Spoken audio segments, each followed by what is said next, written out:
Hello everybody, Mac here. Welcome back to the show. Welcome back to another Friday night game night. What we are playing tonight, and yes, I know it's been a while since we've done this, but what we are playing tonight is Hasbro's Avalon Hill's Hero Quest. And the reason I picked this for Retrotember is because this is a throwback to a game that me and my brother used to play when we were kids back in the late 80s, early 90s. I think it was closer to the late 80s. That Hero Quest was a standard, sort of standard board game where you had one guy playing the game master, one guy playing the heroes, and it was basically a dungeon crawl. Hero Quest is basically Dungeons and Dragons light. It is very much in the vein of what D&D was before it became what we know it as today. And what I mean by that is a brief history on Dungeons and Dragons. Dungeons and Dragons used to just be the dungeon crawl. Nothing happened in between the dungeons. We didn't have the massive role-playing elements that we have now. We didn't have campaign settings like the Forgotten Realms or Dragonlance. It was just the dungeon. And that's pretty much what Hero Quest is. And if you saw the video I made of my time at RetroCon, card and link will be around in here somewhere. I looked at the old Hero Quest game that was up for sale there, and I also got the Path of the Wandering Monk expansion pack that was available as well. So I decided to just play the bare bones version of the game right now. And we're going to be playing this in the months coming for Friday night game nights as well. For example, there is an expansion pack that deals with the undead that we will be playing in Bricktober. And then in December, for a very Brickentire Christmas, winter is coming, there is a winter-themed expansion pack that we will be playing for that as well. So right now, we are just going to be playing the bare bones version of it. So what Hero Quest is, like I said, it's basically a game master and then a party to play. And what we have here is the quest book. And in the quest book are all of the pre-designated quests that have the areas that are used, that have the maps basically, because the way that the board is set up, we won't use every section of this board. We won't use all of these rooms. Oftentimes we won't use all of the corridors. And if you don't understand what I'm saying, it will become very apparent as we're playing the game. Now, this is for the quest book, so that whenever you have a human game master, they can take on the role of Zargon, which is basically the leader of the evil forces that the hero is playing. However, one thing that the quest book and the rule book doesn't mention is that Hero Quest does have an app. And what the app does is it becomes the game master. It becomes Zargon. And what that does is it allows you to either play solo, which I'm going to do for game night tonight, or it lets a party of 4 play without one having to be the villain. And that's how we did it for RetroCon. That we played this at RetroCon, and there were 4 of us there. All 4 of us were playing, and the app was playing the role of the game master. Now, for this, I have a little bit of a different setup. We're going to try some different things for game night. I hope it works out better. I hope it gives you a better idea of what's going on. I hope it looks better, and I really hope that this works out. So what we're going to do is, first we're going to pull up the app, and it's on the phone, but I'm going to put it on the screen over there so you can watch what is going on in addition to watching what's happening on the game board. I also have a camera on the dice tray so that you can actually see me rolling the dice.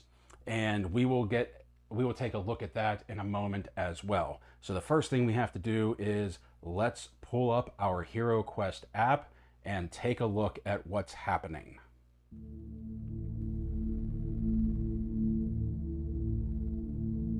Okay.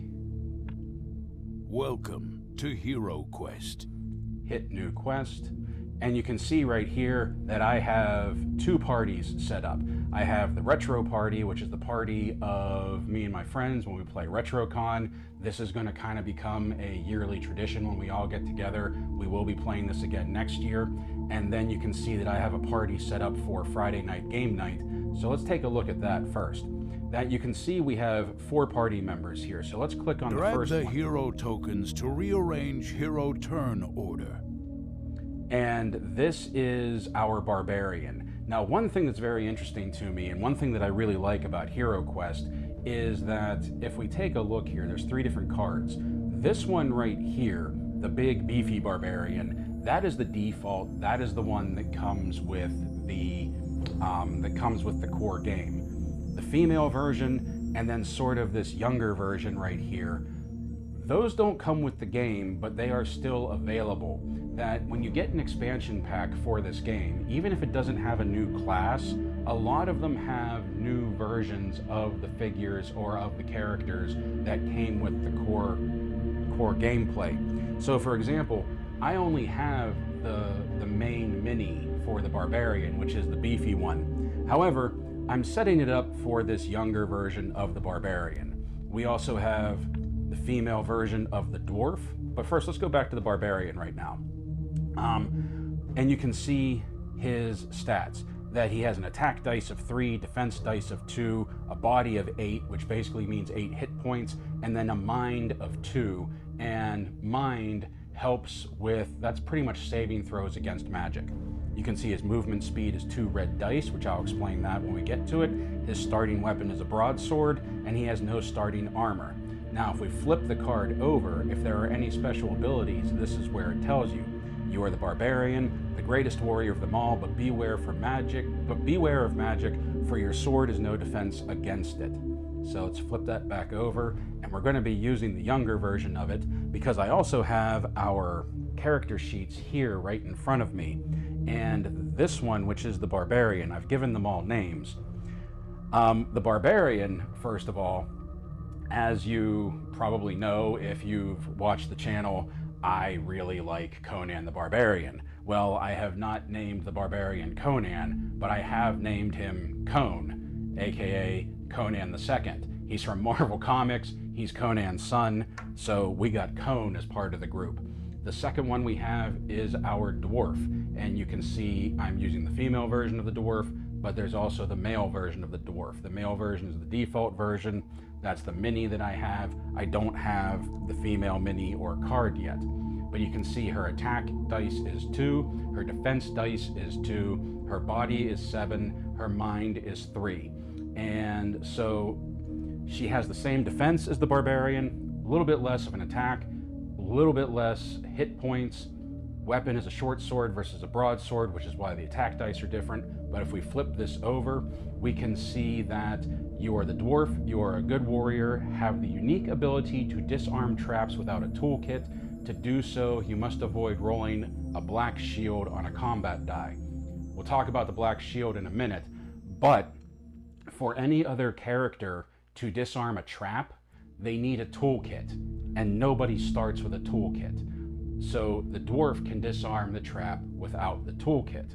Also, the dwarf has a much higher rate of disarming traps than anybody else does. Because it says to do so, you must avoid rolling a black shield on a combat die. For normal characters, I believe you have to avoid rolling skulls on a combat die. And when we look at the die, you'll see why that is important, but basically they have a much better chance of disarming and they don't need the toolkit. So let's flip that back over. And her, I have named Valkyrie Fellhand. And she's unique to this game. I've never used that name before, so I think that's kind of cool. The next one we have is the character that I picked up at RetroCon. It is the monk, and I have named him Aegis because I have named him after one of my favorite Dungeons & Dragons characters that I have played. He was a monk in the 3rd edition. I loved playing that campaign. I loved playing the Lawful Good Monk. It was like something I'd never played before, and I had a lot of fun doing it. His attack die is 1, but if you see that asterisk, when attacking unarmed, roll 1 additional attack die. So when he's doing an unarmed attack, he basically has 2 attack die, 3 defense die, 6 body, 4 mind. So he has the highest defense out of anybody. His attack is on par with the dwarf. He has less hit points, but he has a better chance of saving against magic. And if we flip this over, you are the monk, a student of unarmed combat, techniques formed in reverence of the elements. You refuse to use armor or shields, instead relying on your heightened grace and agility. You may only wield daggers, crossbows, hand axes, short swords, and staves. And if you notice, he doesn't start with any weaponry. What he also starts with, though, are these elemental combat techniques. He has 2 techniques per element, all of the elements, earth, wind, fire, and water. And basically, he's the Avatar. Like, that's what the Hero Quest monk is loosely based off of. They have elemental abilities. They can use them once per battle, and once there are no more enemies in sight, in visual range, he will replenish his attacks for the next round. So that is Aegis, and the last one we're going to be taking a look at is the Wizard, and I have named him Nicolton. Nicolton is based off of a magic user NPC that I had created for a Dungeons & Dragons campaign. I also created a World of Warcraft character with the same name. He is one of the older, more wizened characters that I've made. I only have, once again, the standard mini and card that comes with him, but we are definitely using this older version of him. And he has 1 attack die, 2 defense die, 4 body, 6 mind. Highest ability to resist magic spells, lowest amount of hit points, lowest amount of attack dice. His movement is 2 red dice, and his starting weapon is a dagger. And the interesting thing about the dagger is it is ranged. He can throw it, but once he throws it, it's lost. When you have melee weapons that are able to be thrown in this game, once you throw them, they're lost. You don't get to retrieve them. So there's that. And then we flip the card. You are the Wizard. You have the ability to cast many different spells. However, you cannot wear armor or use large weapons. Therefore, you must cast your spells wisely and avoid physical combat where you are weak. Now, the Wizard gets to pick 3 elemental domains for his spells. And of course, the elemental domains: earth, wind, fire, water. I have chosen water, earth, and fire for his spell domains for this initial campaign. So let's go back. Welcome to Hero Quest. We go back to this, we hit new quest, we pick the party that we're going to use, which is going to be Friday Night Game Night, and here we have all of the Hero Quest books that are available. We have the Hero Quest main game system, we have all of the expansion packs. The Frozen Horror right there is the one that we're going to be looking at for Very Brick and Tire Christmas in December. If we flip the page here, you can see Spirit Queen's Torment. That one is based off of spirits and the undead. That one is what we'll be playing for Bricktober. But right now we're going to use this one that's called Pulse Exclusive Quests. Those came with this app. Those are quests that aren't available as part of an expansion. And I think that's pretty cool that you get this and you can use them. It just gives you a little bit something extra once you pick this up. And that is what we're going to be playing now, because I haven't played these quests yet. Let's click on that. Pulse Exclusive Quests. Behold Hero Quest heroes. Even more excitement, more adventure, more stories. Continue your Hero Quest journey with online quests specially designed for you, our awesome Pulse community. Check here more often for the latest additions. There are a number of quests here, and there's even a quest that is a zero quest. And I'm using that as sort of like a prologue quest, because when you start the quests for the main game, your team leader, mentor, who is the one that has gathered you all, talks about how your training is done. I'm kind of using these as these are your training quests. Also, I haven't played them yet, so they'll be new to me as we're playing. I won't know what's coming up, so we hit OK. Select a quest. And there we have New Beginnings, Forsaken Tunnels of Zorzel, Into the Northlands, and Nightfall for Quest 3. So we're going to start with Zero Quest. that's going to be our first one, and you will see how this plays out, how this works as we are going, and I will explain things as we have to. So for the first one, let's hit a new beginning and see what happens. Most of these quests have a spoken introduction, so let's see. Heed well my words, for I am Mentor. I have much knowledge to share with you, but little time to do so. As we speak, a contingent of followers loyal to the evil sorcerer Zargon escapes our grasp. If this wicked group of villains should succeed in retreating back to Zargon's dread host, there will be dire consequences. The people of this land tell tales of your good deeds. Help the realm with this critical undertaking, and you shall take the first step to becoming true heroes. We have tracked these sinister forces to an underground location nearby. I can provide you guidance using the Far Voice spell, but cannot intervene on your behalf lest Zargon discover your vital mission and seek to block your path. The quest is calling. And there we go. Let's hit continue. Now you see what happens. We have the game board. It shows us where we start. It shows us how to fill this out. So we have this cardboard piece right here that represents the staircase. We'll put that right there. That is the staircase that brings us down into it. Off to the side here, I have all of the furniture pieces that will go on the board. So it looks like right here, we have our fireplace. So we'll set that up.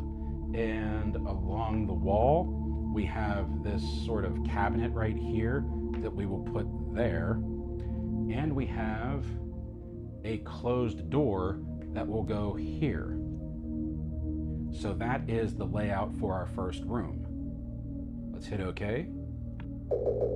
And that shows us, based on our party lineup, where everybody goes. That our barbarian goes here, our dwarf goes here,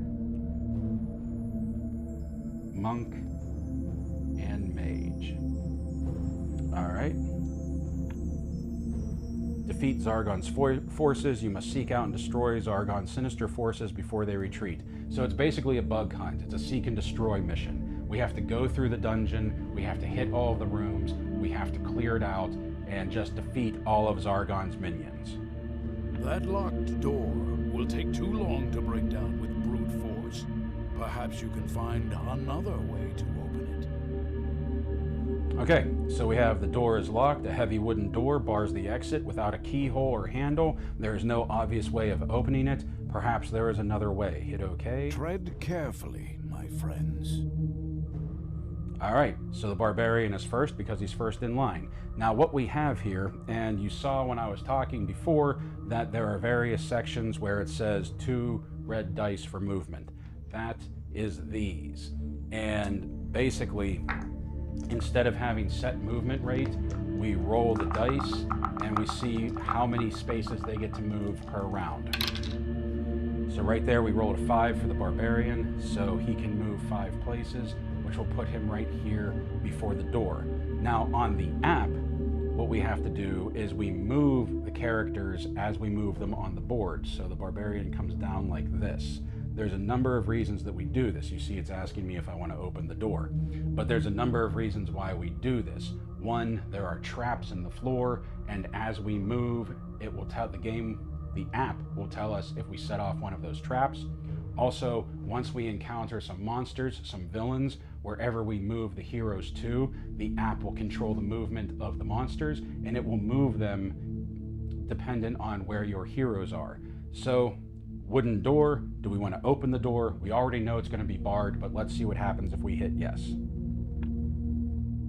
The door is locked. A heavy wooden door bars the exit without a keyhole or handle. There is no obvious way of opening it. Perhaps there is another way. Now every hero can do 2 things per their turn. They can move and they can perform an action. Now, opening a door, for some reason, is not considered performing an action. Opening a door is just something that you can do.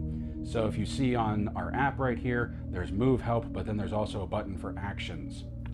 And your actions are attack, search for treasure, search for traps, search for secret doors, disarm trap, use a special. the barbarian doesn't really have a special, and so we know that door is barred. The first thing I want to do is search the area for traps. So let's do that. Barbarian searches the area for traps. No traps discovered. Okay, so we have no traps discovered there. The barbarian's turn is over, and now we go to the dwarf. Once again, we roll some dice so the dwarf can move. 6. 1, 2, 3, 4. We'll put the dwarf here flanking the door just in case we get that open or in case something comes through. When you're moving, you can move through spaces that are occupied by your allies. You can't move through spaces that are occupied by the bad guy. So let's bring the dwarf down here. Her action. Let's search for secret doors. Now, when we hit these search buttons, search for treasure, search for traps, search for secret doors, even though the dwarf is standing here, the game considers that they're looking everywhere. So even if there is a secret door and it's over here, if I hit search for secret doors, the dwarf will still find it. Dwarf searches for secret doors. No secret doors found.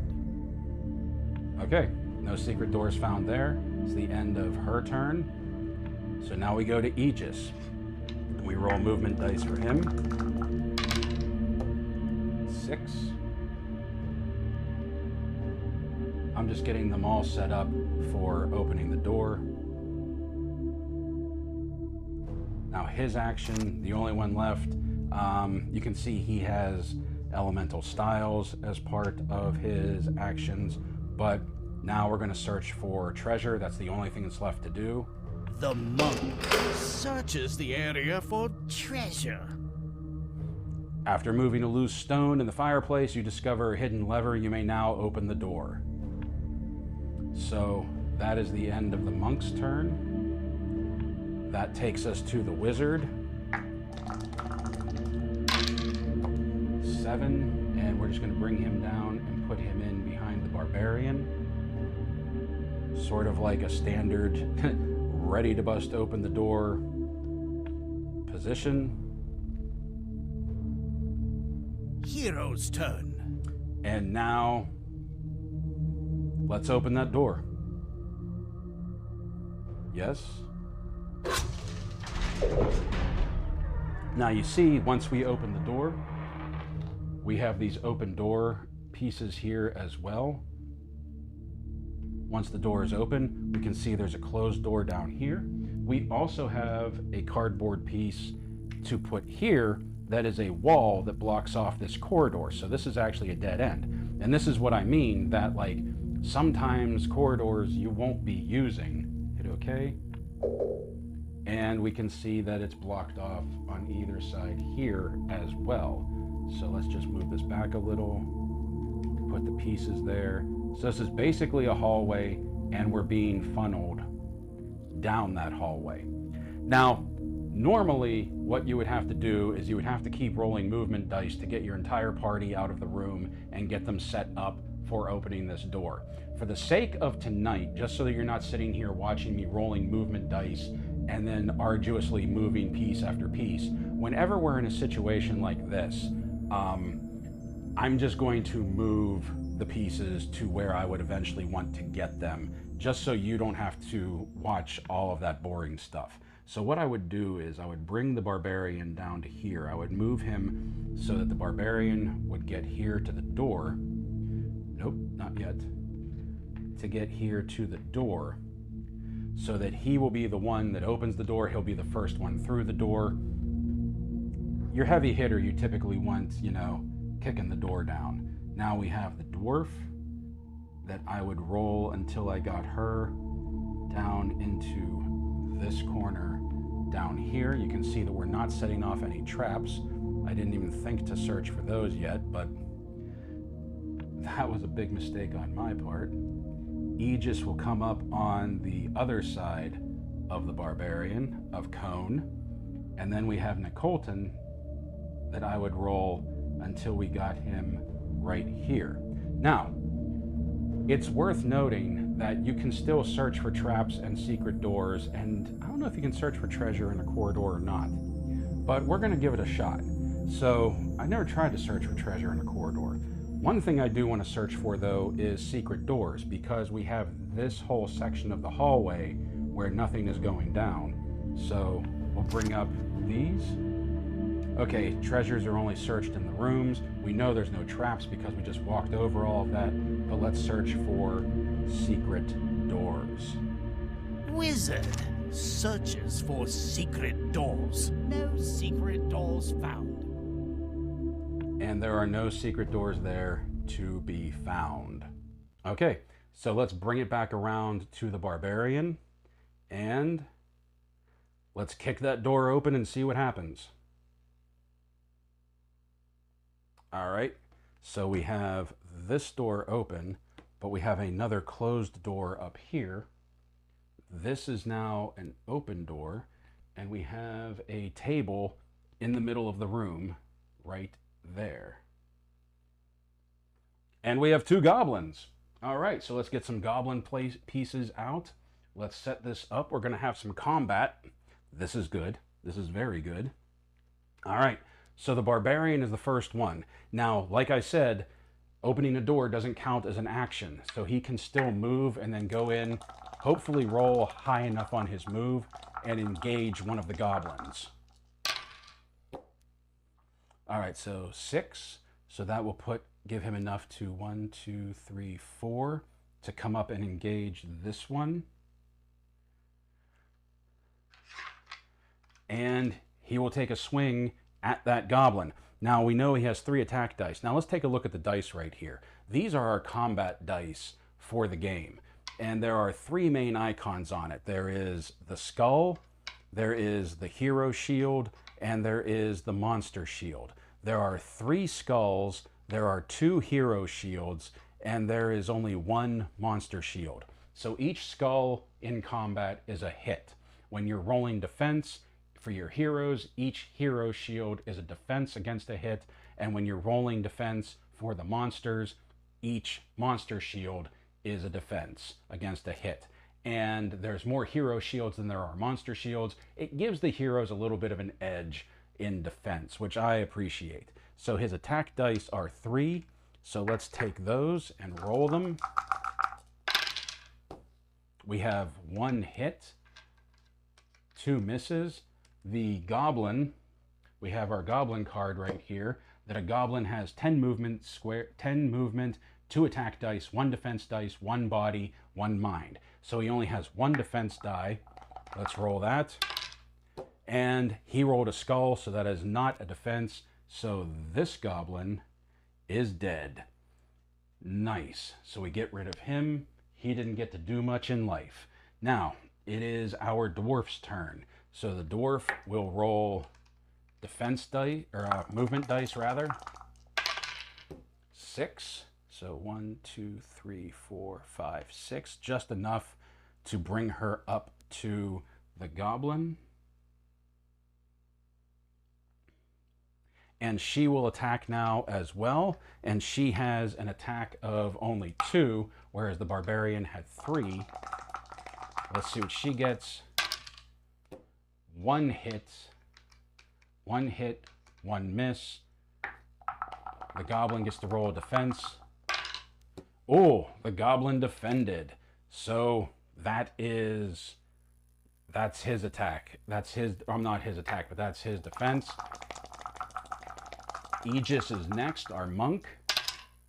He only rolled a 5. 1, 2, 3, 4, 5. So he would have to stop right about here. My idea was to try and bring him up and around so that he could attack from behind, but you can't occupy the same square as a piece of furniture, so he's not going to be able to get to the goblin this round. So let's move him. Like I said, he is just behind Cone, because the 5th would put him in the same square as Cone, and heroes can move through squares occupied by other heroes, but they can't occupy the same square. So now it is Nicolton's turn, and let's see what he does. He has 7. 1, 2, 3, 4, 5. We'll just put him down here in the corner. Now, he does have the ability to cast some spells, but honestly, I don't want to waste a spell on something as simple as a goblin.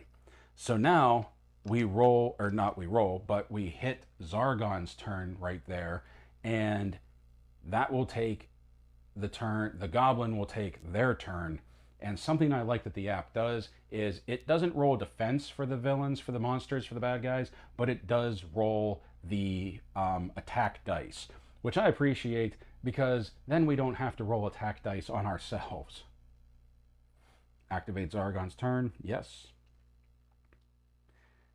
Oh, 2 hits against the dwarf, and the dwarf only has a defense of 2. So let's roll some defense dice. Oh, 2 non-defenses, 2 misses. So the dwarf is going to take some damage. So we have our character sheets here. The dwarf has 7 body. Now the dwarf only has 5 because she's taken 2 hits. That's it. And then the goblin comes over to engage the barbarian. I'm not sure that's a wise choice, but that's the end of Zargon's turn. That's the end of the goblin's turn. So now the barbarian is right there. We're going to swing on the goblin.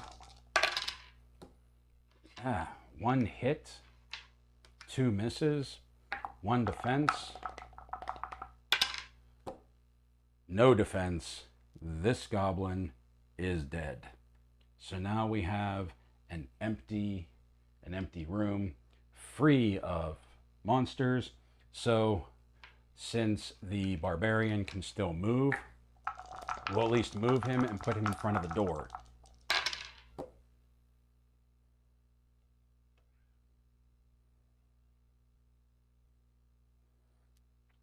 No, we're not going to open the door yet.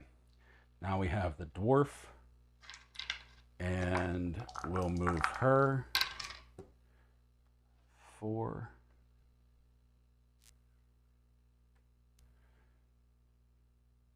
It is Aegis's turn. We're just going to bring him straight up the side.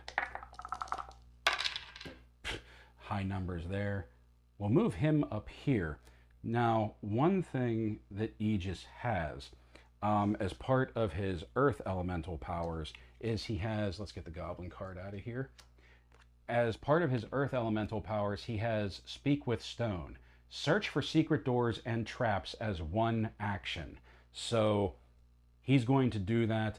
There's probably no traps because we've been wandering around this the whole time, but I still want to take a look. Maybe the door is trapped. Who knows? Let's find out. So first we'll do search for traps. No traps. Then we pull the action menu back up. Search for secret doors. No secret doors. Okay. And finally, we will bring Nicolton, our wizard, up. That's enough to bring him up to here. Now the last thing we need to do is search for treasure.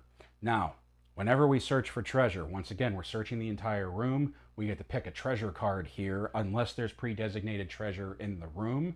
And basically what's going to happen is we're either going to get a treasure or we're going to get a wandering monster. We don't know which until we pull a card. So let's see if there's any pre-designated treasure. Nope. Draw a treasure card. Now the rules say to shuffle every time you draw a card. The reason being, half of this deck is wandering monsters, half of this deck is actually treasures. So let's shuffle this up and let's see what we get. Boom, a gem. All right, we actually got a treasure. So tucked into the toe of an old boot, you find a small gem worth 35 gold coins. Record that money on your character sheet. Do not return this card to the deck. Getting gold is an important part of this game because these characters actually carry over from quest to quest. So when you get gold, you get to buy equipment between quests. And I like doing that so it starts to beef up your characters the more you quest with them. So we're going to tuck the gem underneath the wizard card so that we remember that at the end of the game. We are done. And then that brings us back around to the barbarian, a new round, and we are ready to open that door because now we have our, busting through setup. So, open the door, yes. And that's all we got. One open door, one closed door. I'm betting there's going to be some baddies in here for us to fight. And there is not. There's basically just this. Okay. That tells me there's a trap in here somewhere. So, we're going to move our barbarian in. Now, I'm not going to bother to roll for movement because the minimum movement you can get is 2. The barbarian only needs 1 to step through the door and hope that there's not a trap right there on the other side. So Cone's just going to move in, choose our actions, search for traps. The floor seems weak. And there you have it. Your search uncovers a poorly concealed pit trap. Okay, and you can see it's right in front of him. So what we're going to do now is, luckily it is Valkyrie's turn. We're going to roll, we're going to get her in this room, and we're going to get her to disarm that trap. So we need at least 3 to get in there. We got 4. So what we do is we move her in and we put her on the square. Let's move that so that they can get settled in. And we put her on the square of the trap and you'll see what happens. So she has 2 options, disarm or trigger. We're going to attempt to disarm. We have to roll a single combat die.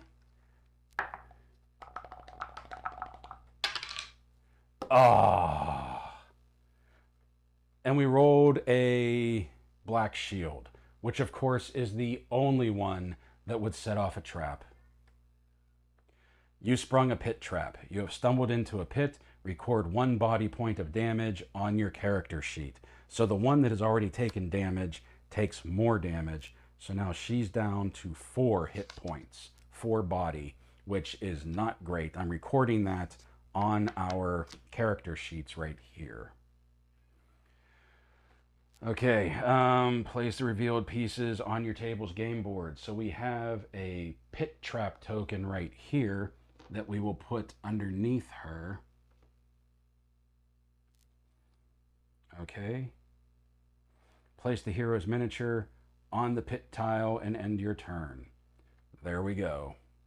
So now it is Aegis's turn. Bummer, man. Oh, that's a bummer. All right, so let's get Aegis in here.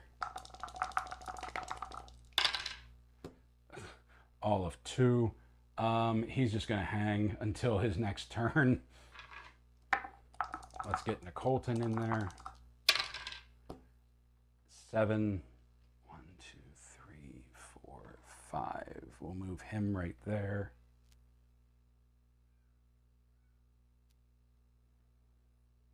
All right, back to the barbarian's turn. I don't know why I rolled. He only needed 2 anyway, because we're going to put him in front of the door right there. All right. Oops. There we go. Do you want to open the door? No. The dwarf's turn. Let's get her out of the pit. 8, which she only needs enough to move around to this side right here. Well, I'm kind of glad you got to see that. You got to see how that happens. A disarming gone bad. All right. Now, let's see if we can get Aegis in here. There we go. So we're going to bring him in. 1, 2, 3, just enough to get there.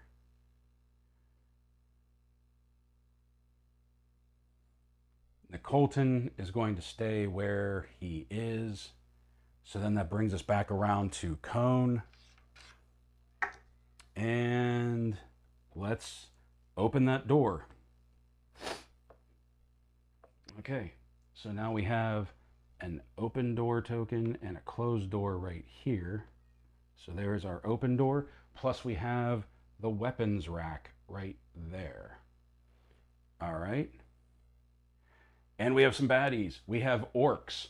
So let's take a look at our, you know what, I should put them over here. Let's take a look at our orc card there. That the orcs have a movement of 8, 3 attack dice, 2 defense dice, 1 body point, and 2 mind points. And we have 2 orcs. One of the things I really like about this game is, even though we have multiple orc minis, we have different looking orcs so that they're not all the same. And it adds a little bit of flavor to our board right here. So let's get Cone in there. Only 2, but that's enough. That's all he needs, because he's just going to go 1, 2, and move to this section right here. So he'll come in and he's going to engage that orc. He has an attack of 3. 1 hit. Oh man, Cone is not doing a good job. 1 hit, 2 misses. The orc has defense of 2. Okay, 1 hit, only 1 body point. That orc is dead. So we remove him from the board. Great, good stuff. All right, so let's get Valkyrie in there. 8. 1, 2, 3, 4, 5. We'll move her to the side so that we have an open path for the rest of the team to come in. So it's Valkyrie's turn, and she will come over and attack. So she has 2 attack dice. Let's see how much damage, if any, she can do with her swing. 1 hit, 1 miss. Oh, guys, you're killing me. 2 defense dice for the orc. 1 defense. The orc is still up, but that's okay. We still got more teammates coming through. So, Aegis's turn. Wow. He rolled big numbers. He's just going to come in face to face. Now, we want to put this orc down. We don't want to play around. Once again, going to his earth elemental powers. He has Strength of the Mountain. Roll 2 additional attack dice on an unarmed attack. So instead of only 2 attack dice, he will be rolling 4 attack dice. And we have 2 hits. 2 hits, 2 misses, and the orc gets a defense of 2, which means the orc has to roll 2 shields. The orc rolls no shields. That's 2 hits. That's 2 body points. Whoops. Let's bring Aegis in. And then this orc is dead. All right. So we have cleared the room. Good job, team. Good to see that Valkyrie hasn't taken any more damage. Let's get the attack dice out of the way. Let's get the orc out of here. We roll 5 for Nicolton, which is going to be 1, 2, 3, 4, 5 just in the door, which is fine.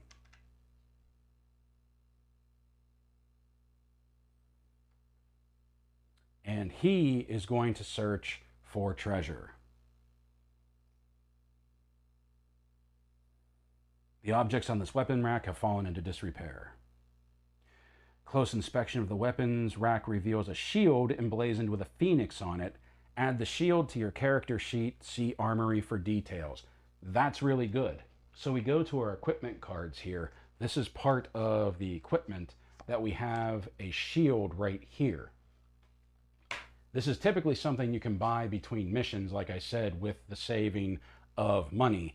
But let's take a look at that you can see this handheld armor gives you 1 extra defend die, may not be used with the battle axe or the staff, may not be used by a wizard. So we're going to take this shield and we're going to give this to Valkyrie because she's already taken 3 hits. She only has 2 defense die, so we're going to give her this, which will bring her defense up by 1. So now her defense is 3 because she has the shield. And also on the armor, we will make a note that she has the shield. So there we go. Very cool. I like that. Okay. Anything else? Nope, that's it. And we're going to hold where we are just to make sure there's no traps on this side because we've already taken them. So it would be Cone's turn. Cone will hold, Valkyrie will hold, and Aegis enemies are out of visual sight. He would get his elemental powers back, including Earth, which we will now flip and use Speak with Stone, which is the one that lets him search for traps and secret doors. So secret doors, none. Action, search for traps, none. We're good to go. Once again, normally you would have to roll movement dice to get them into position for this door, but since there's no traps, I'm going to spare you that and just put them in this positioning so that they're ready to just bust through the door. Nope. So she moves there. Aegis comes up behind Cone. Nicolton brings up the rear. That brings us back around to Cone, and he will open the door now. Okay, so closed door here. Open door here. Is that all? Okay. Once again, I have a feeling there's a trap in here. So I'm not going to bother rolling movement because he's just going to move 1 space in, and that will put him here. Any trap there? No. And for his action, search for traps. This seems suspicious. Okay, there's a trap right here in the middle. Valkyrie is next. Let's roll some movement. Make sure she can get in there. 10. So that's 1, 2, 3, 4. Brings her right in. All right. Disarm. Let's see what happens. Oh, okay. So we rolled a skull. We tapped the skull. Trap is disarmed. We're good. The rest of the team can come on in. So let's bring Aegis in, and we will bring him in. 1, 2, 3, 4, 5, 6. We will bring him in down here.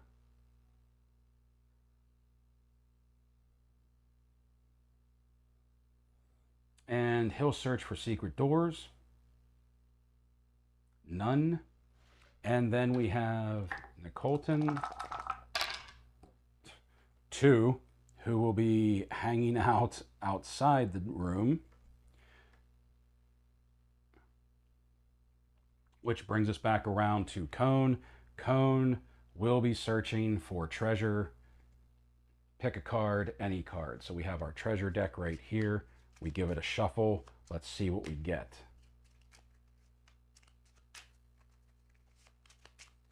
All right, flip this over and hazard. All right, what happens here? We have, suddenly the stone beneath your feet gives way. You fall into a shallow hole, losing 1 body point and ending your turn. You may climb out and move normally on your next turn. Return this card to the bottom of the deck. All right, so Cone takes 1 body point, so he's from 8 down to 7. We record that on our character sheet, and we return this to the bottom. We return this card to the bottom of the deck because, like I said, half are wandering monsters and hazards, half are treasure. It's very possible we could get that again. So that is done. So that was his action. Let's move him down to the door, which is 5. 1, 2, 3, 4. And once again, since we know there's nothing left in here, I'm just going to move them to where I want them so you don't have to sit here and watch me roll. And then Aegis will stay there, and we'll bring Nicolton in. Once again, we have our standard door opening procedure, our standard door opening formation. And that brings us back around to Cone. Let's open the door. Okay, so this door opens, and we can see down the hallway we have another closed door. So we have this open one right here. And that's it. So let's move him in. 7. So 1, 2, 3, 4, 5, 6. Oh, that's beautiful. That will put him right in front of this door.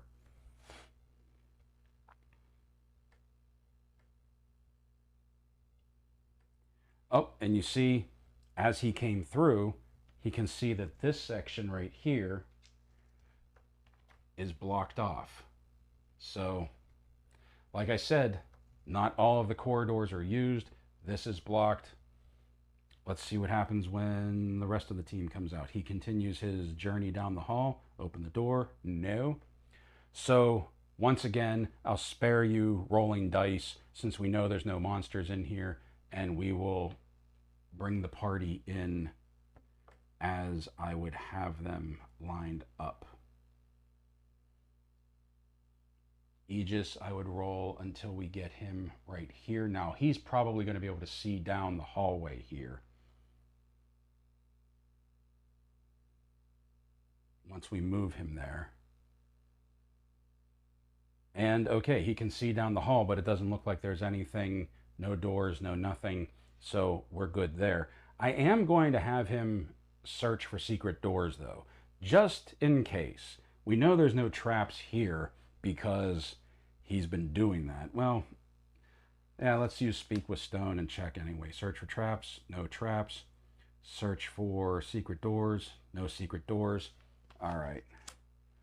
And then Nicolton, I would roll until he got to here. So that brings us back around to Cone, who is now ready to bust open the door. Open, yes. What do we got? We have an alchemist bench. That's cool. We set that up right there. And we have an abomination. First abomination. All right.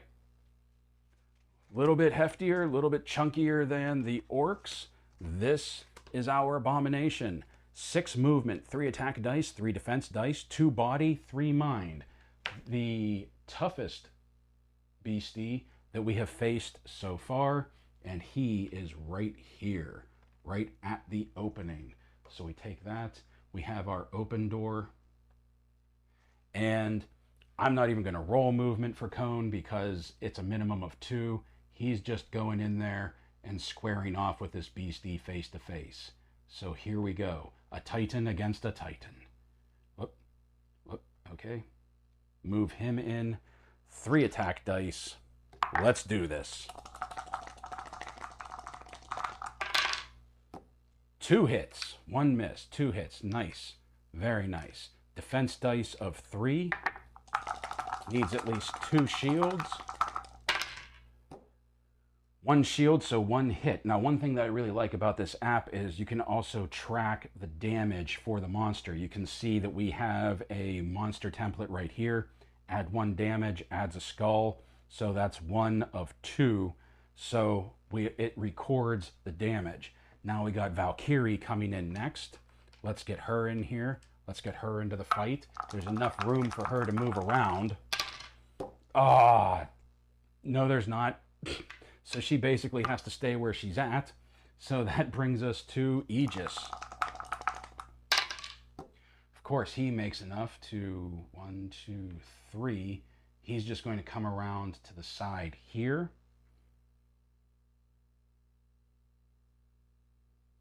And once again, we will use Strength of the Mountain, 2 additional attack dice. So he'll be hitting with 4.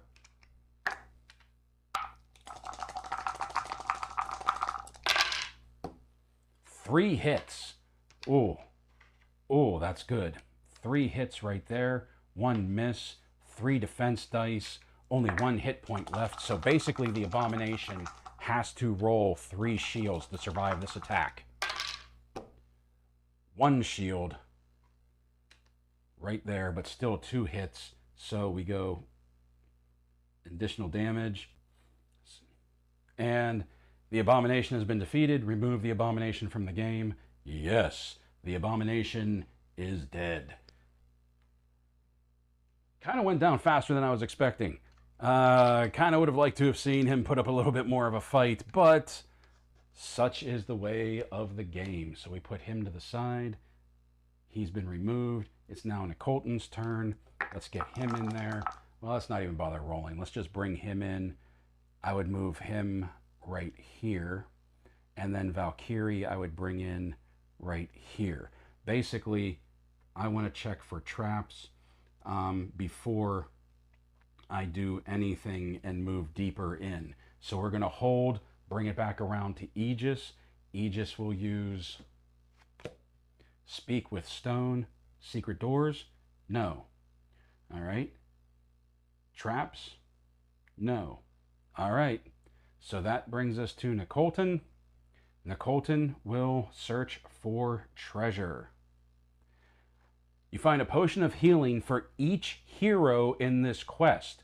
Each potion restores up to 4 lost body points when consumed.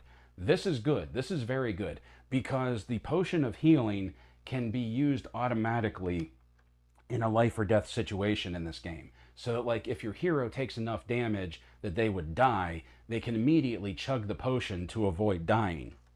So it's helpful when one character has it, but now all of them have a healing potion of 4, which will be very good and makes me think we're about to run into some heavy, heavy stuff. Something else that I like is that if the characters don't use these healing potions in this quest, they will carry over like equipment into the next quest.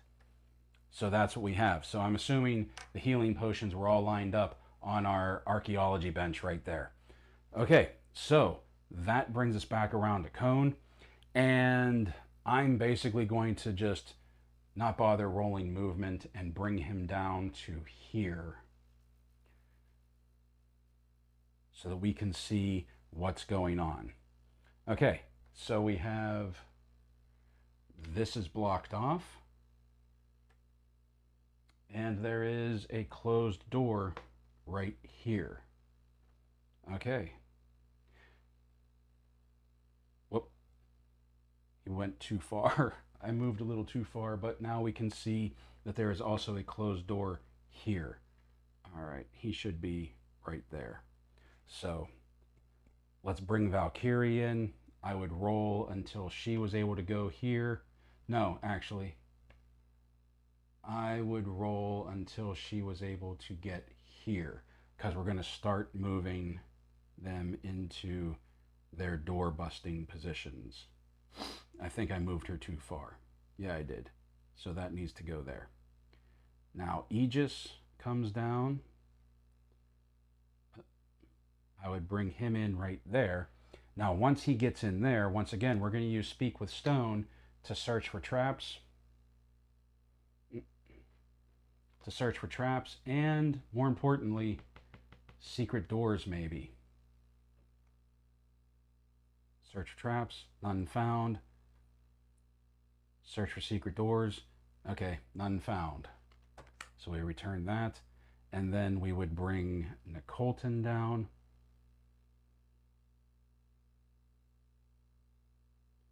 Pop him over here. And we put Cone right in front of the door. Now, do we want to open the door? Yes, yes we do. Okay, so we have a bookshelf that's going here. And we have a treasure chest that goes right here, a small one. Unfortunately, the treasure chests don't open. It would be really cool if they did, but they do not. Let's see what we got for monsters. Ah, an orc and a goblin. So we set our goblin up here. We set our orc up Let's use a different orc. We set our orc up here, and he already moved to get there to open the door, so he's not going to be able to go in, but we got Valkyrie, so let's move this out of the way. Let's include this right there, and let's roll her movement and get her in the fight. 2. Oh, man. So she's just going to be... whoops. Scattering things. She's just going to be right here. And now it's Aegis's turn. Okay, so he's moving with a 9. I'm going to put him right here because what he has, let's see, where's it at?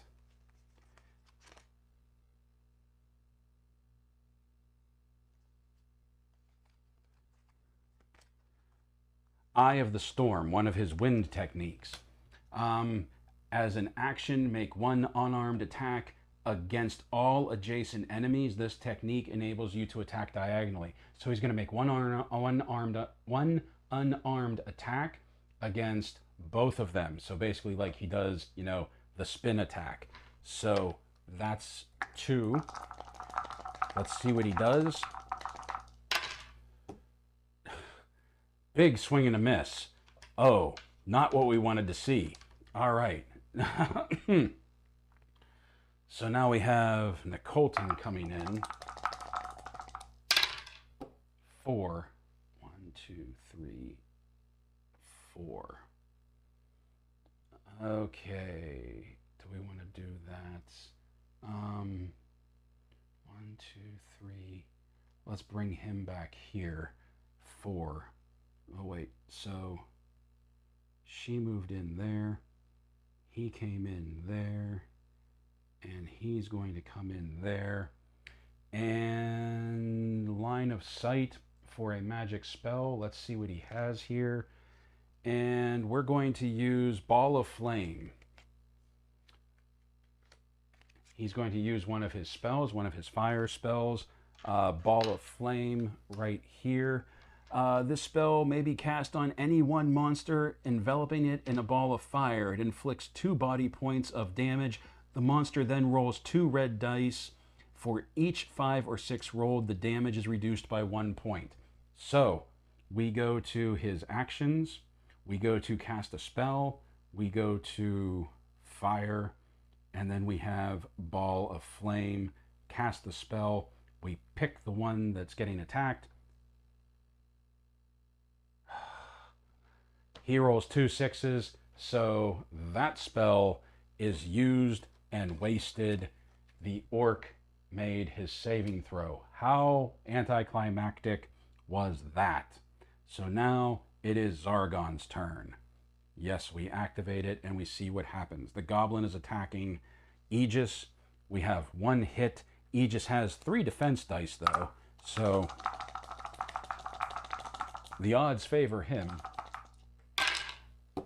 And we rolled 2 shields, so he doesn't take any damage. And then the goblin moves up to here. Interesting. Okay, now the orc's turn. The orc is attacking Aegis with 1 hit.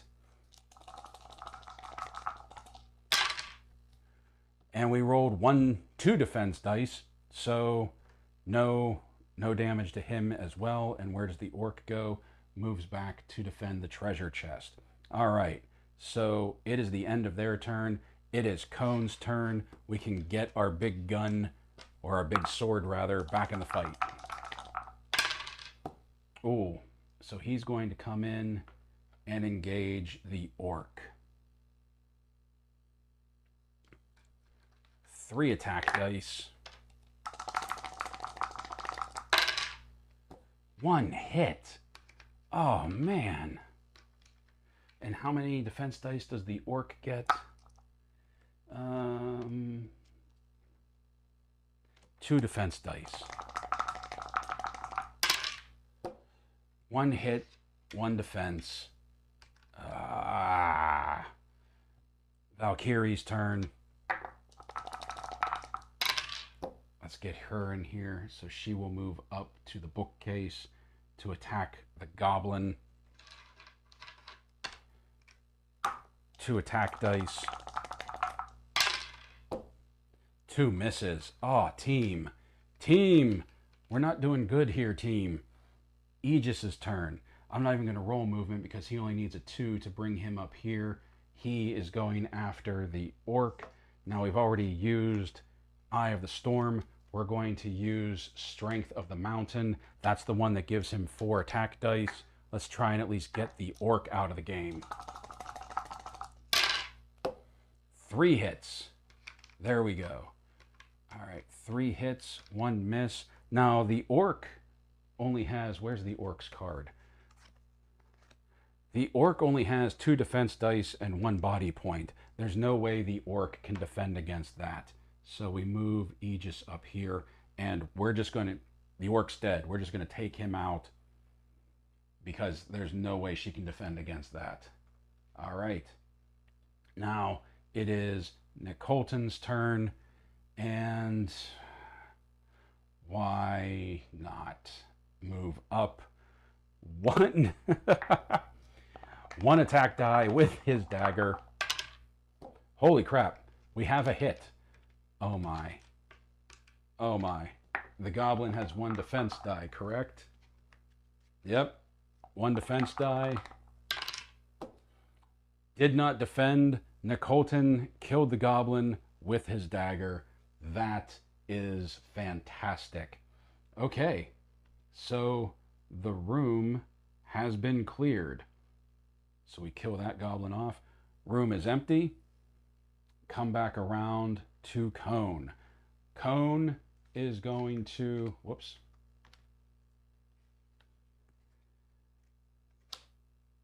Cone is going to search for traps, because I learned from previous levels that if we search for treasure, there's going to be a treasure in this chest. But there is a very good possibility that that chest is trapped, is rigged. So let's search for traps. This seems suspicious. And we can see that the treasure chest is red. So let's bring Valkyrie in. We will move her over to here so that she can attempt to disarm. Tap that. We have a disarm.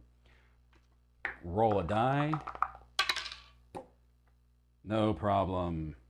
Dink, dink. Trap disarmed. All right. Aegis, search for treasure. You find 60 gold coins in this treasure chest. Anything else? Nope. 60 gold coins. We don't have a card for that like we do for the treasure, so we're just going to write it down here. 60 gold. All right, we're off to a good start. We got some good stuff. We have 60 gold from that treasure chest. We have a gem that is worth 35 gold. Each one of our characters has a potion of healing, a healing potion of 4, and Valkyrie has a shield. So we're doing pretty good so far. I'm feeling good about this. So we know this is a dead end. There are no secret doors here.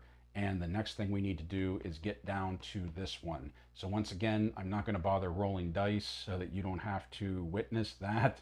And we're just going to move down to the door where we would have them for, you know, our opening. So let's bring him in. Oh, okay. So we can see that there is another, whoop, let's move this. We can see that there is another shut door here. Open the door. No, not yet. And then we will bring Valkyrie in and we will move her to this position.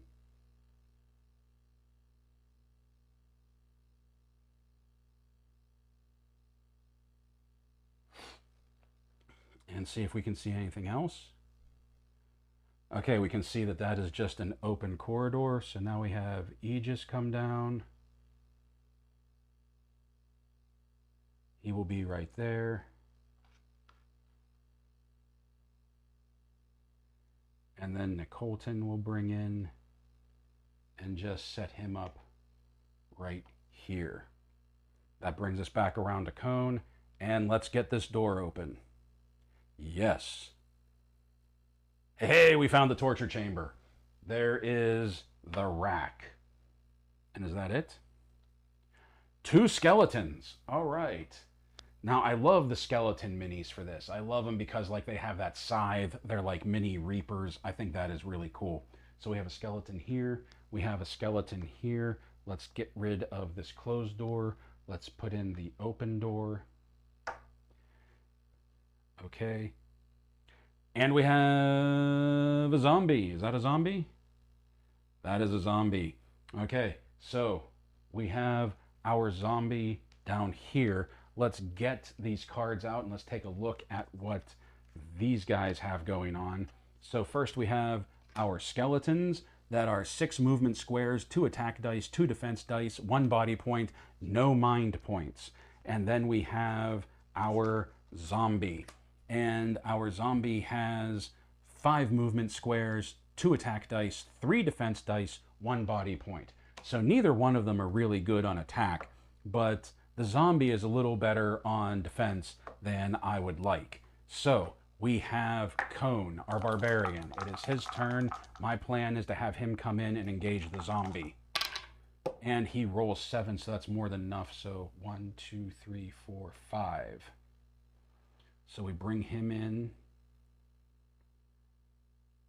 And we're going to attack. 3 attack dice. Let's get the movement dice out of the way. Swing and a miss. Cone, you're killing me, man. Your father would not be proud of you. All right. So Valkyrie's turn. Let's get her moving. She's going to come in and engage one of the skeletons. So 1, 2, 3, 4.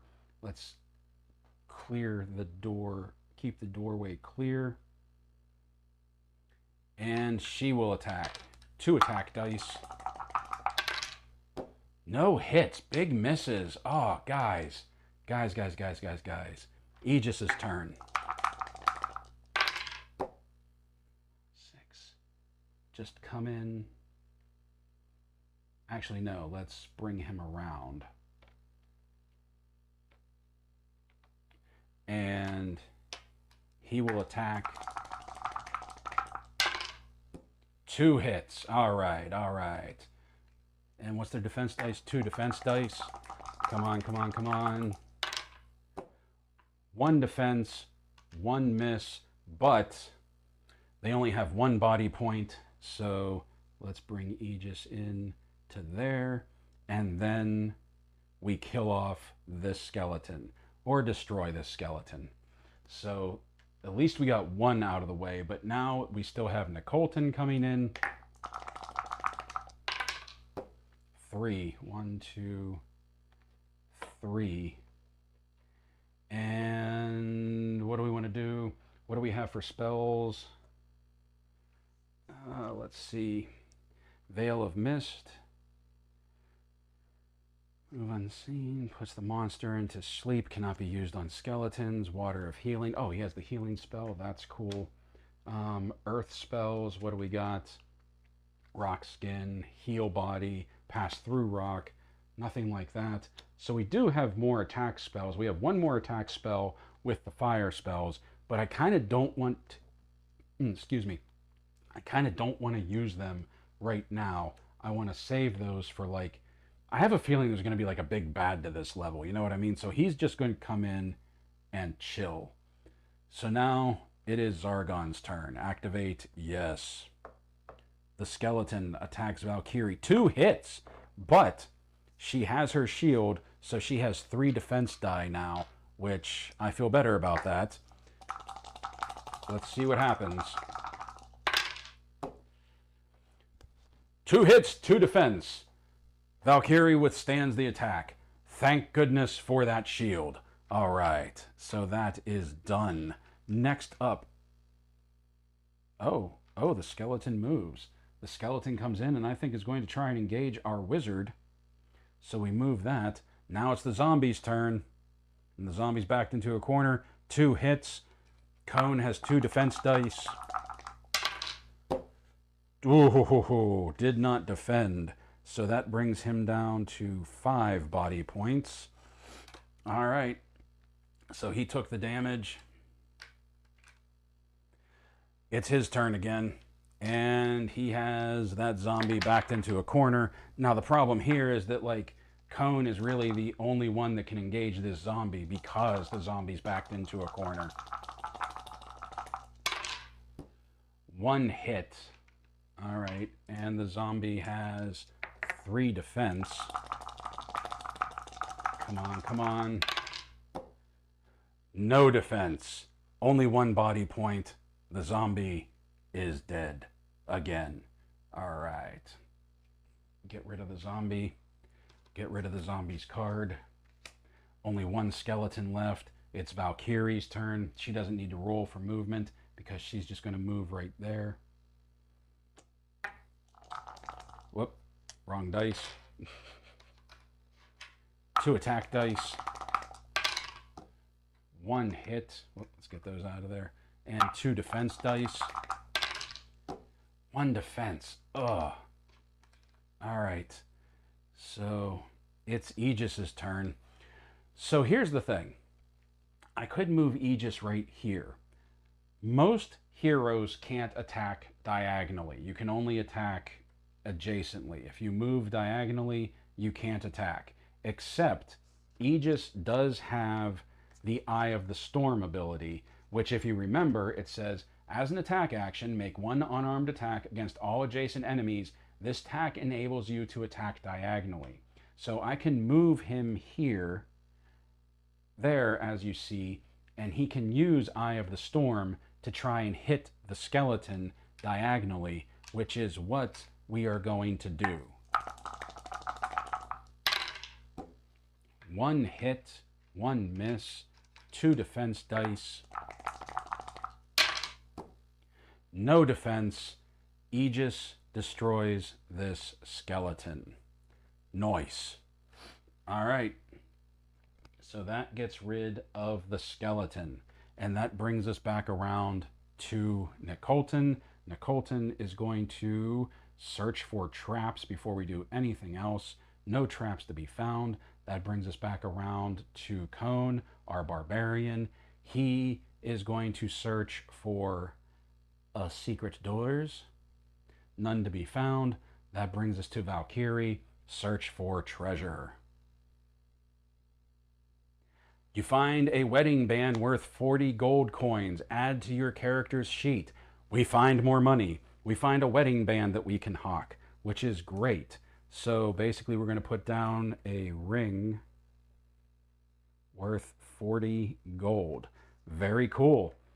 Probably found it on the rack, stuck in the chains somewhere. That's just me. All right. So we've cleared this room. Once again, I'm just going to move them to this door for the opening, so we don't have to take time and roll all the dice. Open the door. Not yet. Bring Valkyrie out.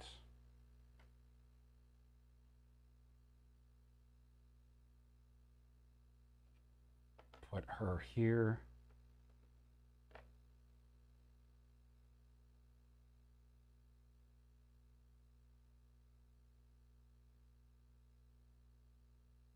Bring in Aegis. And then,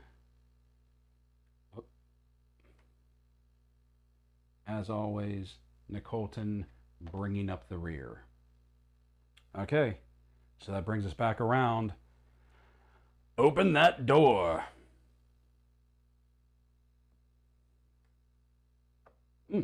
We have our chair set up here. And we have another treasure chest right there. I know the lighting changed drastically a few minutes ago. Sorry about that. We got overcast. It got dark outside. All of the natural lighting coming in no longer exists.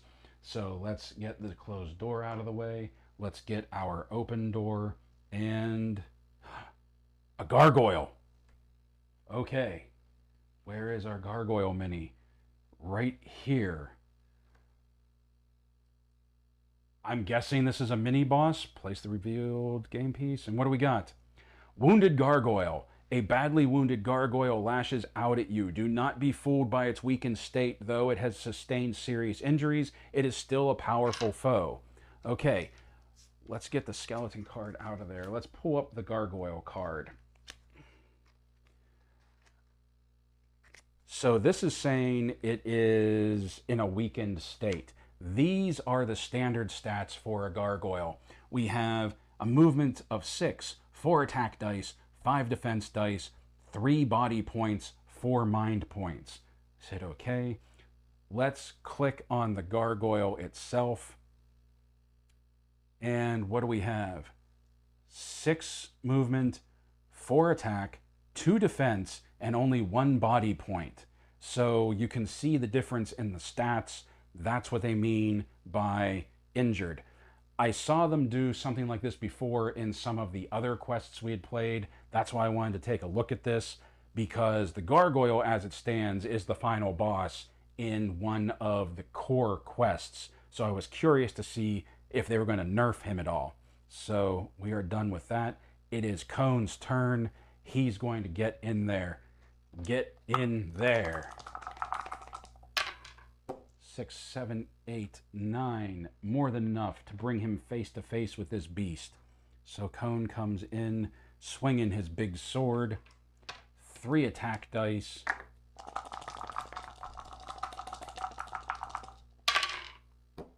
One hit. Ugh. All right. And what are his defense? 2 defense dice.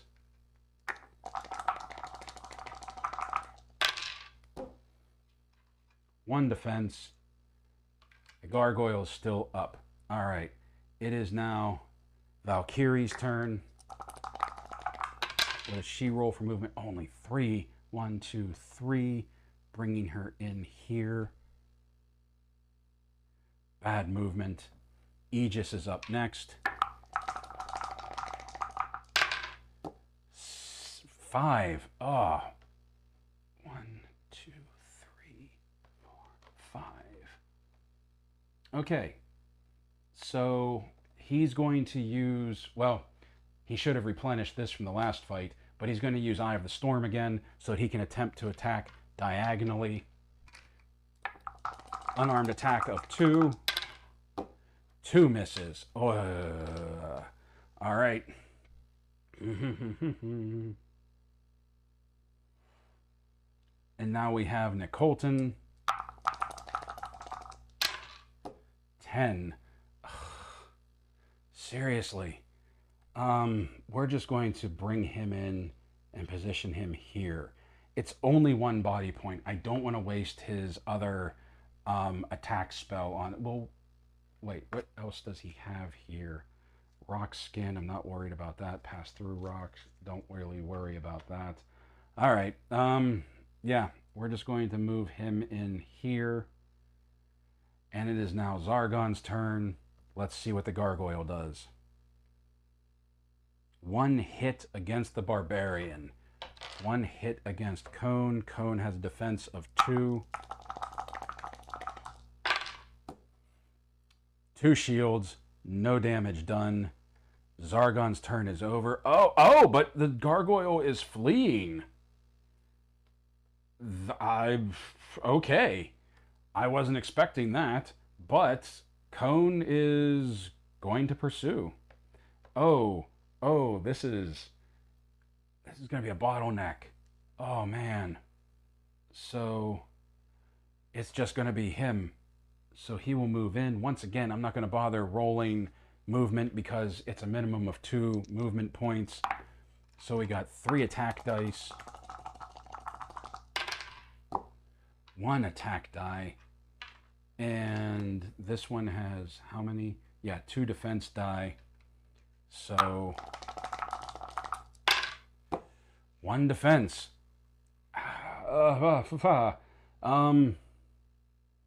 There's nothing anybody else can do because nobody else can attack diagonally. Whoops. Let's just replace that. Nobody else can attack diagonally. He's already used Eye of the Storm. So it's Zargon's turn. And he's attacking Cone again. 2 hits. Oh, man. 2 hits, 2 defense dice. 1 hit. Okay. And remember, we're supposed to hunt them down. Now, where's he going? He's breaking out. This is interesting. I've never seen... I don't think I've seen a character flee like this before. Of course, he is badly damaged. Maybe that has something to do with it. I don't know. Come on, Cone. Get out there. 8. 1, 2, 3, 4, 5, 6. Come on, come on, come on. Big hits, big hits, big hits. Misses. Oh, misses. Oh, my goodness. Okay. Valkyrie, we need you out there. 6. 1, 2, 3, 4, 5, 6. Ah.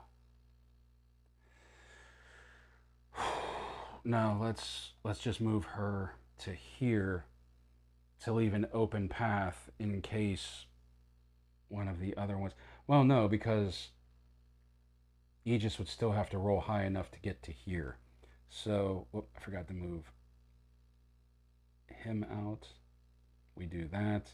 And then we have Valkyrie really sucking it up on the movement.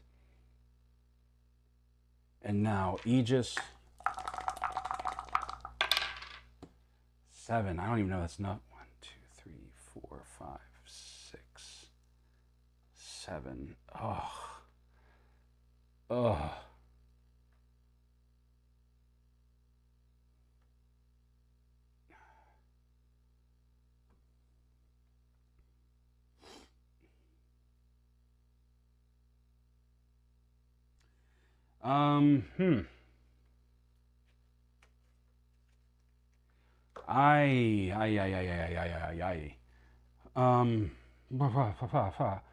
I'm, oh man, let me see here.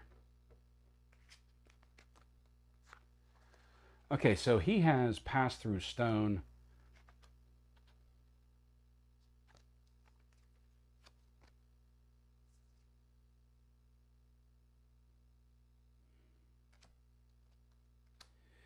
This spell may be cast on any one hero, including yourself. That hero may move through stone walls on their next move. This may move through as many walls as their dice rolls allows. Caution, there are shaded areas on each quest map that indicate solid rock. If a hero ends their move in one of these areas, they are trapped forever. So, he's going to cast that. No, wait, that wouldn't make any sense, because even if he gets out... You know what? Zargon's just going to chill for now. I mean, Nicolton's just going to chill for now. Let's hit Zargon's turn. Oh, I'm going to regret this, I have a feeling. 2 hits against Cone again. Oh! 2 hits. Oh, man. Oh, man. Okay.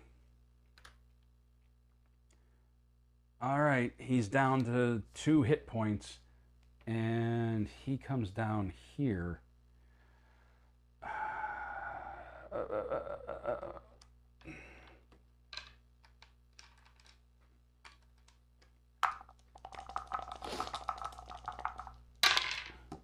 5 and 6, so we're going to bring him down here to the side.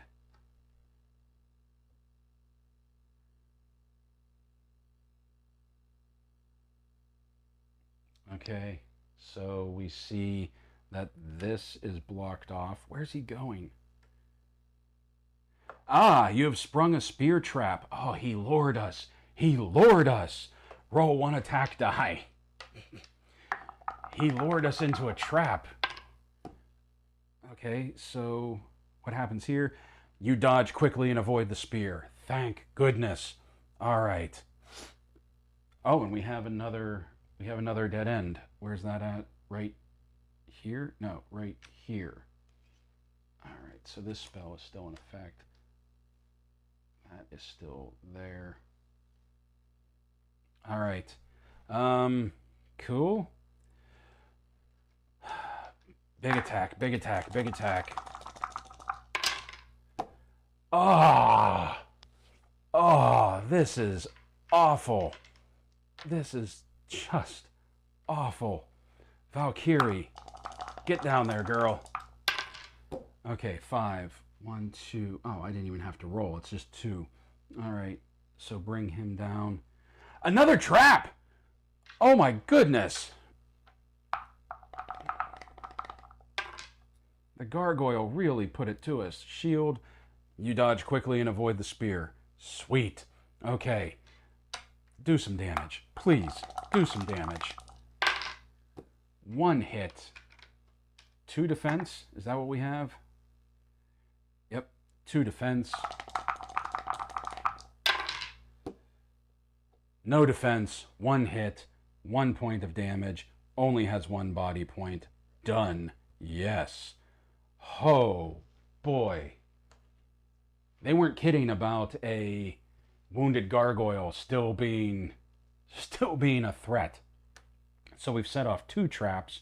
We have a dead end here. We have a dead end here. We have to get back to here. Once again, I'm not going to roll the dice and make you wait for it.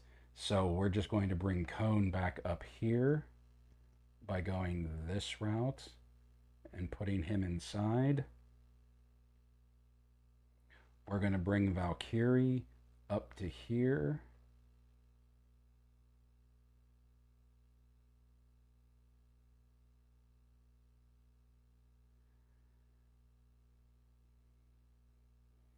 And then we're going to bring Aegis in right here. And then Aegis is going to use Speak with the Stone. Search for secret doors. No secret doors. Search for traps. Oh, no traps. I really expected that chest to be trapped. So Nicolton can search for treasure. Whoop, that's the wrong button. Nicolton can search for treasure. And what do we got? Ring of Fortitude. You find a Ring of Fortitude inside the treasure chest the gargoyle was guarding. Draw the Ring of Fortitude artifact card and list the item to your character sheet. Okay, that's really cool, because the artifacts is a separate deck right here. And basically the artifacts are the magical items of the Hero Quest game. And the ring, oh, there it is on the bottom. I swear I didn't set that up. There it is, the Ring of Fortitude. Let's get the gargoyle out of here. And the Ring of Fortitude. This magical ring raises a hero's body point by 1. Okay, that is really cool. And that is really cool for the wizard to have, because he has the least amount of body points at 4. So this Ring of Fortitude will allow him to beef that up to 5.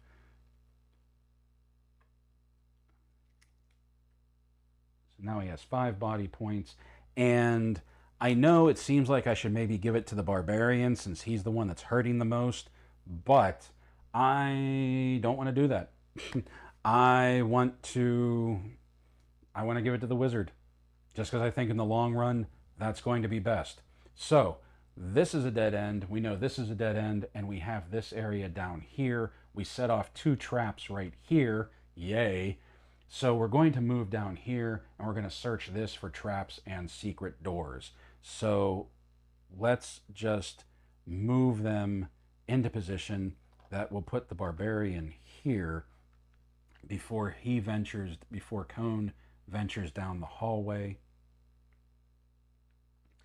And then Valkyrie we will place right here.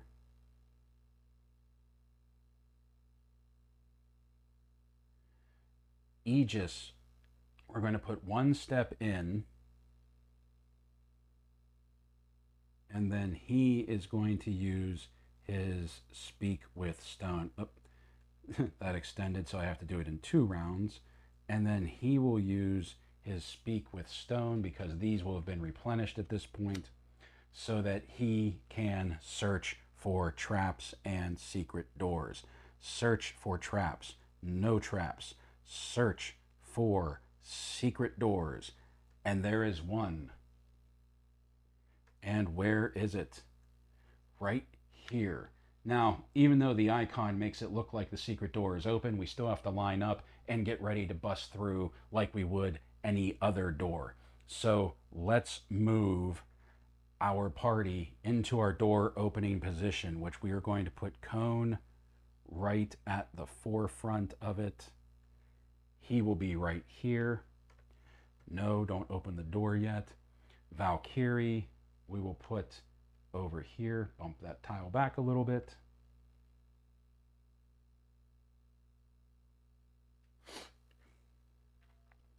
Aegis will move in.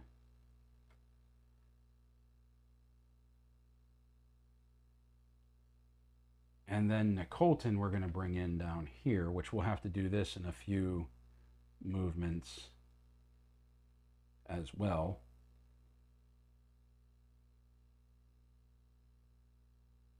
Now we're also going to use the spell, where are we at? Water of Healing, and we're going to cast that on Cone. And this spell may be cast on any one hero, including yourself. Contact with this revitalizing water restores up to 4 lost body points, but does not give a hero more than their starting number. So actions, cast a spell, water spell, Water of Healing on Cone, and that means he gets 4 hit points back, 4 body. So that brings him up to 6. His starting was 8, so he's only 2 off of his starting, so he's in a better spot now.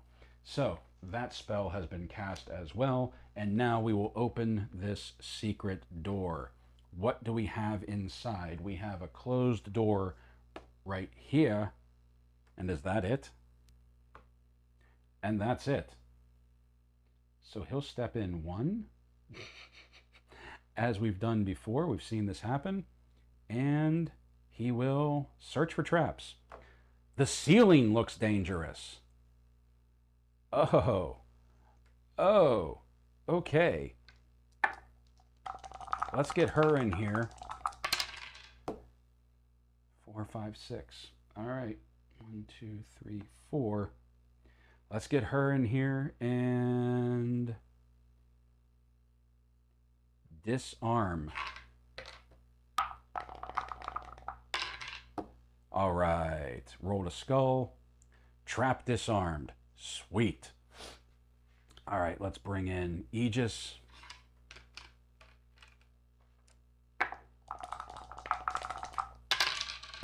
5, 6, 7. So we will bring him in, set him up in the corner, getting ready for the door opening.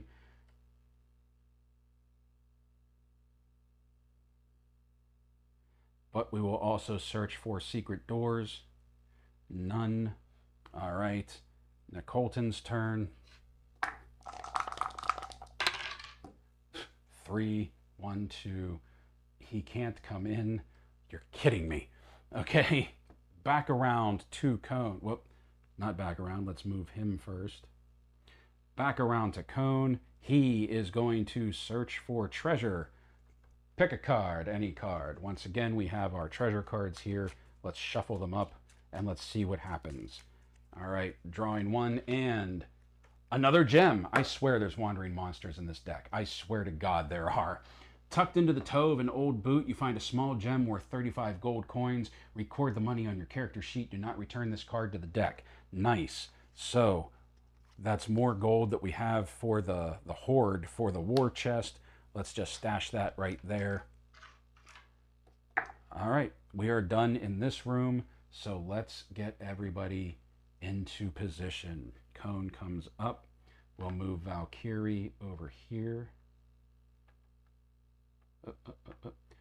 No, not yet. And we'll bring Colton in to bring up the rear, bringing us back around to Cone. Now we will open the door. Yes. What do we got? Okay. We have our last bookshelf. There's only 3 for the game. We have a closed door here, and we have this for our open door now. And we have 2 goblins. We have a goblin here And we have a goblin here. And is that it? Yep, we're ready to rock and roll. All right, let's get Cone in there. 7. So 1, 2, 3, 4, 5. Bring him up to engage this goblin. Any traps? No. Cool. All right. Roll some attack dice. 2 hits. The goblin's dead. They only have 1 defense die and they only have 1 hit point. So even if he defends 1, that's still 1 hit. This goblin is dead. Love when that happens. Kill. Okay. Valkyrie's turn. Let's see if we can get her in here. 5. 1, 2, 3, 4. All right. 2 attack dice. Misses all around. Bummer. Aegis. 4, 5, 6. 1, 2, 3, 4. So he can come in and engage just 2 attacks. No. You know what? Let's use Strength of the Mountain and just try. It'll be a little bit of overkill, but let's just take this goblin out. 3 hits. He can't defend. Goblin is no more.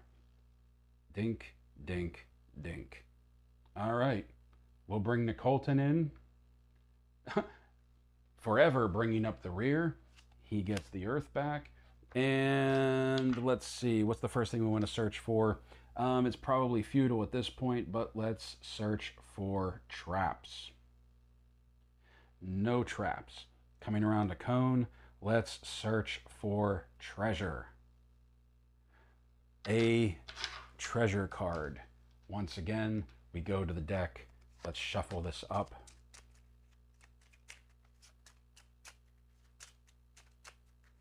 And we have Wandering Monster. Okay. As you are searching, a monster stalks you and attacks. Zargon places the Wandering Monster listed in the quest book on any square. The monster attacks immediately. Return this card to the bottom of the deck. Okay, so we return this card to the bottom of the deck. And then on our app over here, we hit Wandering Monster. And it's another goblin that pops up right here. And I believe they get to attack first. Yes, they do. And they missed completely. All right. So that was Zargon's turn. The goblin comes in. That's not the best place to be. And it's Cone's turn again. So we're not even going to roll. Oh, man. Oh, did this goblin pick the wrong party to show up at? 3 attack dice. 2 hits. The goblin can't defend. This goblin is no more. All right. So, dink, and then dink. All right. Now then, I don't believe there's going to be any secret doors because we've been all over and we have this door here. So let's just move our party to our door breaching positions. We know there's no traps, so let's set this back up. No, we don't want to open the door yet. Where's Valkyrie? She's on this side. Aegis is on this side. And then Nicolton is support. That brings us back around. Open the door. Yes. Okay. Closed door here. Open door here. Goblin on this pile of bones. Sure. Woof. And a Dread Knight. Okay, this is new. The Dread Knights are basically Hero Quest's version of Death Knights, as far as I can tell. So there we have it. Let's pull the Dread Knight up, because this is a new one. Let's take a look at what we have going on here. Or, I'm sorry, the Dread Warrior. 7 movement, 4 attack dice, 4 defense dice, 3 body, 3 mind. Okay. Let's see what's going on. Let's do this. it is the Barbarian's turn. It is Cone's turn. Let's get him in there. 5 movement. 1, 2, 3. We're going straight for the Dread Warrior.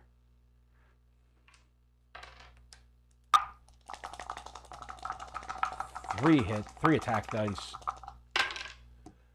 Oh, 3 misses. Not good. Not good at all. All right. Valkyrie. What do we want to do here? She's going to go after the Goblin. I have a plan. 8. 1, 2, 3, 4. 1, 2, 3, 4, 5. Okay. So she's going to go after the Goblin. Let's bring her in. 2 hits, 2 attack. 1 hit, 1 miss, 1 defense die. Oh, the Goblin defended. That's a bummer. Now we have Aegis. 8. And we're going to bring him down to here. So he will come in like so. And we're going to use Strength of the Mountain. 4 attack dice against 4 defense dice. Let's see what happens. 3 hits. Oh, I like that. I like that a lot. All right. So we got 3 hits. Oh, but we need 4 defense. So remember that. Remember that for me. 3 hits. 4 defense dice. 1 defense die against 3 hits. So that's 2 hits. So at least this guy has taken 2 damage. Only needs 1 more hit. We got Nicolton coming in. 6. 1, 2, 3, 4, 5, 6. I wanted him to come down. 1 more. I needed 1 more. All right. I don't want to use a spell on a Goblin. So once again, he's just going to hang, and it is now Zargon's turn. Let's see what happens. We have our Goblin. The Goblin, big miss. Cool. All right. Interesting choice. Okay. The Dread Warrior. 2 hits against Cone. All right. So he only has a defense of 2.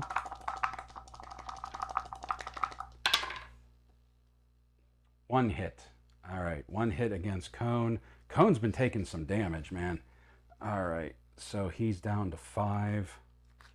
And then the Dread Warrior moves to here. That is their turn.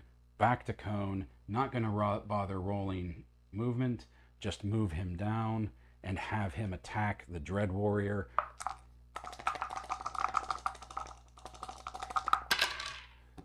Ah, 1 hit against a defense of 4. And it's a hit! Holy cow! Yes, the Dread Warrior has been defeated. Remove the Dread Warrior from the game. Yes. All right. All right, all right, all right. All right. Valkyrie's turn. Whoop. Valkyrie's turn. All she has to do is just move in here and attack the Goblin. 1 hit. Whoops. 1 hit. 1 miss. Goblin rolls 1 defense die. Goblin is out. All right. All right. That could have gone much, much worse. The Dread Warrior, when we were at RetroCon and we encountered a Dread Warrior, there were actually 2. And the 2 of them together at full power really gave us a run for our money because it was real late in the game too. And it was a situation where we were all kind of hurt. Yeah, that got kind of ugly. So now it is Aegis's turn. And Aegis, no more no more baddies, gets his abilities back, which means he gets Speak with Stone back. So we're going to search for traps. We're going to search for secret doors. The traps, I think, is a moot point, but I'm curious to see if there's any secret doors along this back wall here. So search for traps. None. Okay. Search for secret doors. None. Okay. So that brings us to Nick Holton. I'm just going to have him move our standard door opening setup. And that brings us back around to Cone. I have a feeling this is it. This is endgame. I mean, well, no, I shouldn't say that, because I guess we could bust through here and there could be another secret door that leads... Oh man, if we have to come all the way up here. Let's not think about that right now. Let's not think about that right now. Let's just get this door open. All right, let's do it. Okay. All right, we have the altar. This is open, and we have, so this is like the Lich piece right there. Zoyana, wretched crone of the dread flame. This final threat was not known to me, or I would have never... Suddenly the red-robed woman's hands and eyes flicker with evil dread magic as she screamed, "If I'm going to die here, I shall take you with me in flames." Next, okay, use the dread sorcerer to represent Zoriana. Did that. Okay. We're up. That's all there is to it. All right. Cone, get in there. Let's, we don't have a card for this because the dread sorcerer, being a boss, typically has their own set of stats, and this is typically what it looks like.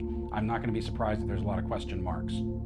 Yeah, movement, unknown. Attack dice, unknown. Defense dice, 3, because we need to know that. Body points, unknown. Mind points, unknown. All right. Cone doesn't need to roll movement because we're just going in the door, and he's swinging for the fences. 3 attack dice. Oh, man. 3 big misses. Cone, what are you doing to me? All right, Valkyrie. Let's see if she can get 4, 5. So 1, 2, 3, 4. Come up on the side here. Whoop. All right. 2 attack dice. Oh, man. Oh, Aegis.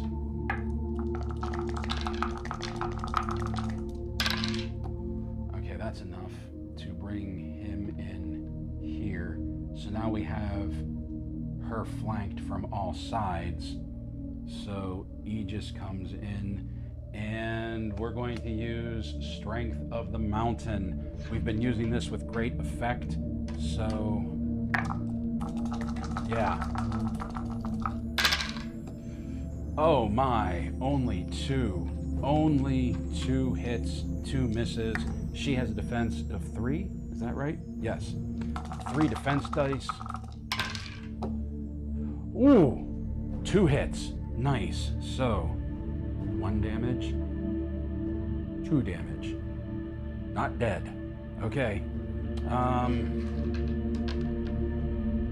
So Nicolton, I'm just gonna have him... No, let's roll. Let's see what I can do here. Okay, so plenty of movement. We're gonna bring him into the room, and he's going to go right here. And he is going to cast... what do we have? He is going to cast Rock Skin on Cone, on our barbarian. This spell may be cast on any one hero, including yourself. That hero may throw 1 extra combat die when defending. The spell is broken when the hero suffers 1 body point of damage. Okay, so actions, cast a spell. Earth spell. Rock skin. Follow the spell card's instructions. Okay, so rock skin. Until he takes damage, he will have 3 defense dice. Zargon's turn. Let's see what she does. Zargon's turn. Zoriana is casting a dread spell. Oh. She's casting a fireball at my wizard. You have been engulfed in a ball of fire. It inflicts 2 body points of damage. For each 5 or 6 rolled, the damage is reduced by 1 point. Okay, roll 2 red dice. So that's only 1 point of damage. Okay. So... Peril lies in each step you take. Okay, so luckily, Ring of Fortitude has a body of 4. He has 4 hit points now. All right, back to our barbarian. 3 attack dice. Ooh, another 2 hits. I like that. 2 hits, 1 miss. 3 defense dice. 2 defense. Oh. All right. Her turn. Let's get these out of there. 2 attack dice. Ooh, 2 hits. 2 hits, 3 defense. No defense. Okay, so 2 hits. 1, 2. Ha! Zoriana has been defeated. Remove the Zoriana from the game. Yes. All right. Not nearly as bad as I was expecting, to be completely honest. Removed from the game.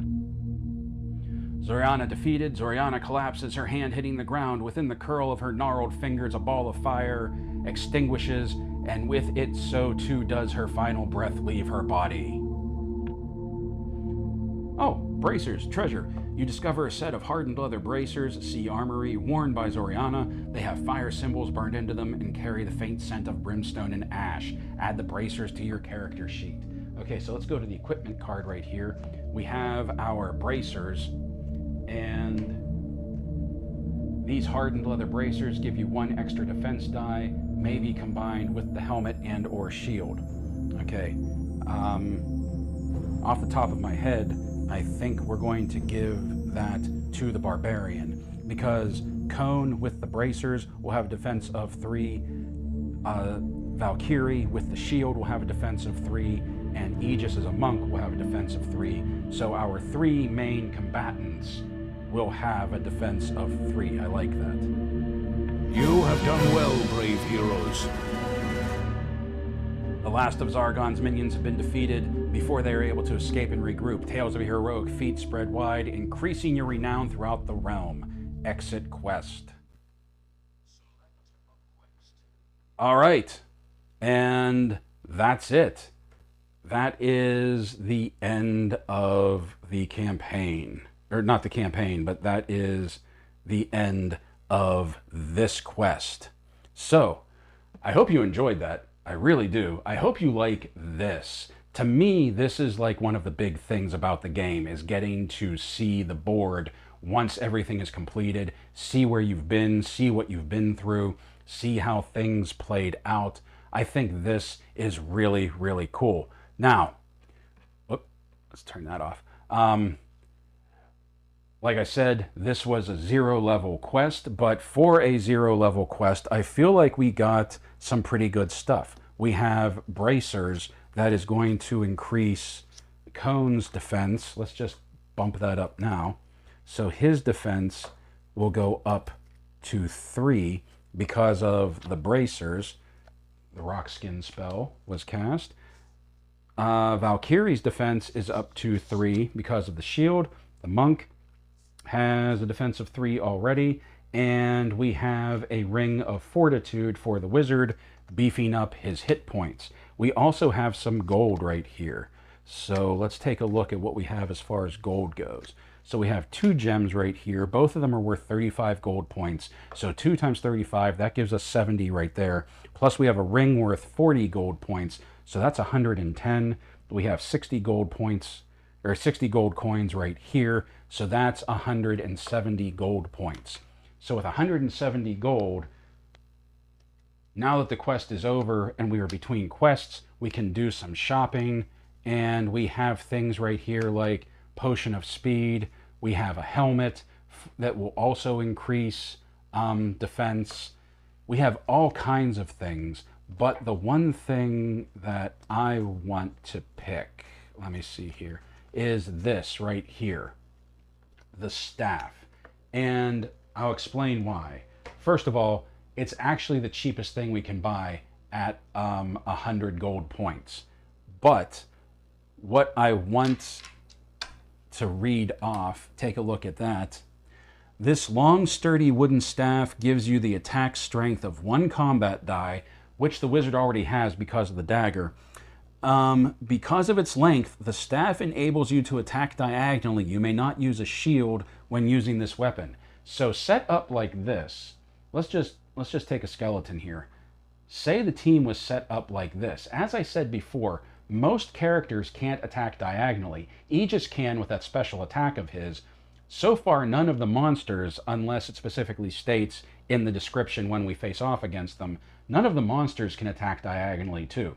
So if we were set up like this, even though it's only 1 attack die, Nicolton would be able to attack diagonally, but he wouldn't be able to be hit. So that sort of plays into his strength.